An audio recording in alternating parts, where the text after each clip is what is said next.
अस्सलाम वालेकुम स्टूडेंट। आज हम इस वीडियो में स्टार्ट करेंगे chapter number 3 of exercise 3A जो है उसका हम क्वेश्चन नंबर 1 सॉल्व करेंगे। चैप्टर नंबर 3 है बेसिक अलजबरा एंड अलजब्राइक मैनिपुलेशन।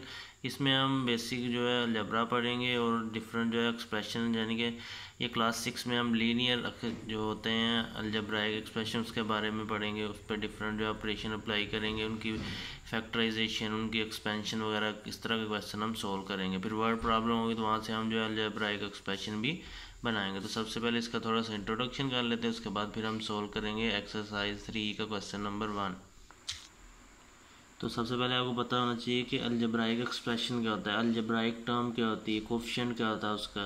ठीक है, तो सबसे पहले जैसे ये मैं लिख रहा हूँ यहाँ पे 4x, ठीक है 4x मैंने लिख दिया। ये क्या है, एक अलजब्राइक टर्म है। मैं लिख देता हूँ यहाँ पे 4 या y, ठीक है कुछ भी लिख देता हूँ। ये दोनों का टर्म है। अगर इनको मैं कंबाइन कर देता हूँ by using 4 operation, plus minus addition जिसे बोलते हैं, प्लस माइनस या फिर एडिशन सब्ट्रैक्शन, फिर मल्टीप्लिकेशन डिवीजन, यानी मैं इधर लगा देता हूँ। तो ये क्या बन जाएगा, जब हम अलजब्राइक टर्म को कंबाइन कर दें बाय यूजिंग 4 ऑपरेशंस, तो वो क्या बन जाते हैं, अलजब्राइक एक्सप्रेशन बन जाते हैं। ठीक है, और ये जैसे लिखा हुआ है 4x, तो x यहाँ पे वेरिएबल है, 4 यहाँ पे कांस्टेंट है, और 4 जो है हम उसे कहेंगे x का क्या है, कोफिशिएंट है। ठीक है, और इसकी तरह अगर पावर में कोई नंबर आता है तो वो उसकी इंडेक्स होता है। ठीक है, तो और इस चैप्टर में जितने भी अलजब्राइक एक्सप्रेशन आएंगे वो सारे लीनियर होंगे। लीनियर मीन उनमें जो वेरिएबल की पावर क्या होगी, 1 होगी। इस तरह नहीं होगा 4x², ये पावर 2 होगी है वेरिएबल की। ये जो है क्वाड्रेटिक एक्सप्रेशन, ये आप क्लास 7 में जाके चैप्टर नंबर 2 में जो है वो पढ़ेंगे। लेकिन जो क्लास 6 में ये सारे जो है लीनियर एक्सप्रेशन होंगे, यानी कि जो भी वेरिएबल होगा, x है, y है, z है, a b c, उनकी पावर क्या होगी, 1 नहीं होगी। कुछ नहीं ऊपर लिखा होता तो इट्स मीन उसकी पावर क्या, 1। जैसे ये मैं इधर लिख देता हूँ x, तो x की पावर कुछ भी नहीं है, तो इट्स मीन x की पावर कितनी है, 1 है। ठीक है, तो इसके बाद जैसे ये एग्जांपल देखें, इसमें ये टर्म्स हैं 5x y -4z -3, ये एक लीनियर एक्सप्रेशन हमें गिवन था। ठीक है, 5x + y -4z -3, इसमें टर्म कौन कौन सी हैं, एक तो 5x है, एक y है, एक -4z, एक -3, सिंबल भी साथ लिखेंगे। ठीक है, ये 4 टर्म्स है। इसमें 3 वेरिएबल हैं, x y z, जो भी अल्फ़ाबेट होते हैं, ठीक है, जिनको हम वैल्यू जिनकी वेरी करती है उसे हम वेरिएबल बोलते हैं। जैसे नंबर आ जाते हैं 3 4 5 6 1 2, ठीक है, ये क्या है, सारे कांस्टेंट होते हैं। इसके बाद इसमें एक कांस्टेंट टर्म है, कौन सी टर्म है, -3 वाली। ठीक है, the coefficient of x y and z are 5 1 and -4 respectively, यानी x का कोफिशिएंट क्या है, 5 है, y का क्या है, कुछ नहीं है, तो 1 होगा। ठीक है, जिसके साथ कुछ नहीं लिखा होता वो इसको इट्स मीन उसका फैक्ट यानी कि कोफिशिएंट क्या होगा, 1 होगा। इस तरह z का कोफिशिएंट क्या है, यहाँ पे -4 है। फिर इस तरह ये उसने एग्जांपल दी हुई है लीनियर नॉन लीनियर की। लीनियर देखें वेरिएबल की पावर 1 है, इधर भी वेरिएबल की पावर 1 है, इधर क्या देखें 2 है, ये क्वाड्रेटिक में चला जाता है, इसलिए नॉन लीनियर हम इसे बोलेंगे।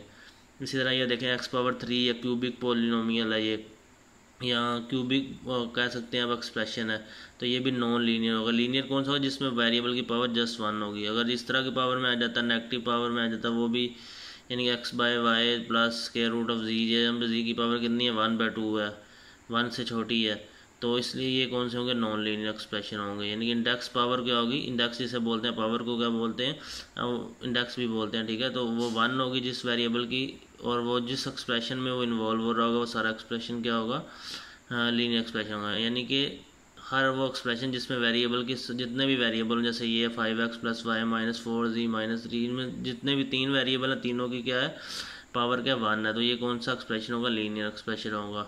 ठीक है, ये है इन 3 वेरिएबल, इसी तरह ये है इन 1 वेरिएबल, एक वेरिएबल होगा तो ये लीनियर एक्सप्रेशन होगा इन 1 वेरिएबल या विद 1 वेरिएबल। ये 3 वेरिएबल इसमें 2 हैं। ठीक है, तो अब हम सोल्व करेंगे क्वेश्चन नंबर 1 ऑफ एक्सरसाइज 3।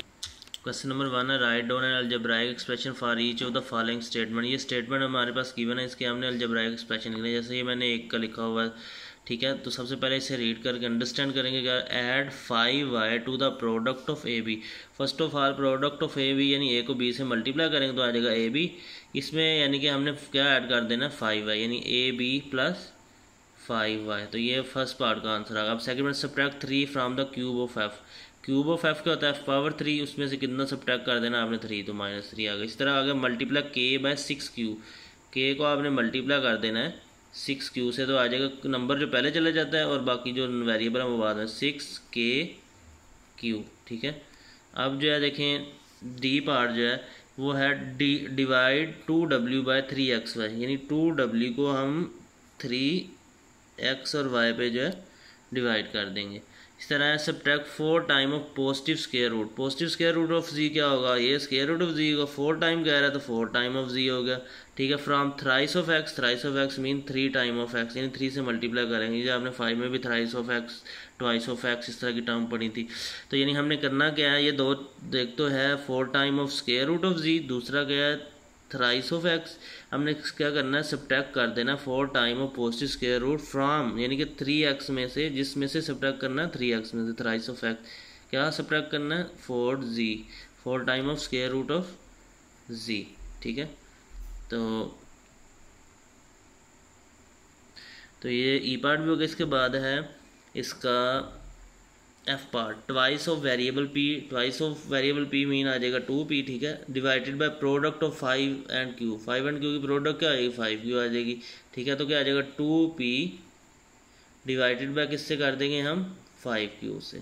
तो ये जो है हमारा एफ पार्ट का भी आंसर है। इसके साथ question number 1 of exercise 3A जो है वो कंप्लीट होगा। Okay, thank you, like and subscribe my channel for more videos.